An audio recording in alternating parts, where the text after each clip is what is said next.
পাকিস্তান ও আফগানিস্তান সীমান্তে দুই দেশের সশস্ত্র বাহিনীর মধ্যে তীব্র সংঘাত ছড়িয়ে পড়েছে। পাকিস্তান দাবি করেছে তারা আফগানিস্তানের সীমান্তরক্ষী বাহিনীর ১৯টি চৌকি দখল করেছে। পাকিস্তানের রাষ্ট্রীয় সম্প্রচার মাধ্যম পিটিভির বরাত দিয়ে এই তথ্য জানিয়েছে দেশটির সংবাদ মাধ্যম দ্য ডন।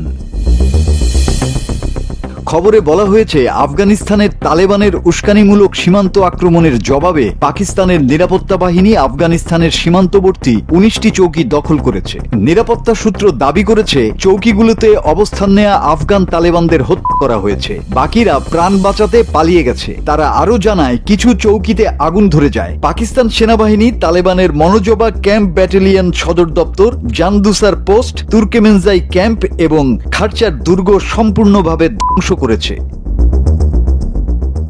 নিরাপত্তা সূত্র আরও দাবি করেছে, আফগানিস্তানের দিক থেকে গোলাগুলির উদ্দেশ্য ছিল খারেজি গোষ্ঠীগুলোর পাকিস্তানে প্রবেশ নিশ্চিত করা। তবে পাকিস্তানের সেনা পোস্টগুলো সতর্ক ও প্রস্তুত ছিল, তারা দ্রুত ও শক্তভাবে এর জবাব দিয়েছে। তারা আরও দাবি করেছে, এই অভিযানে ডজন খানেক আফগান সেনা ও খারেজি সন্ত্রাসী নিহত হয়েছে।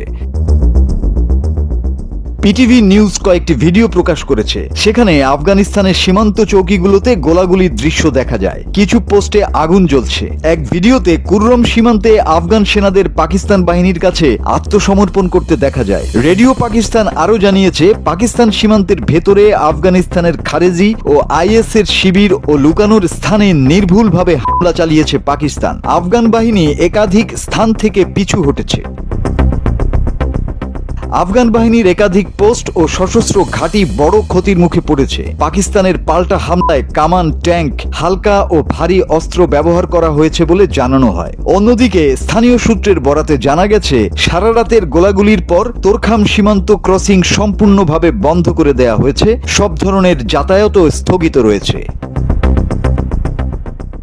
মাসুদ হাসান, বাংলা টিভি।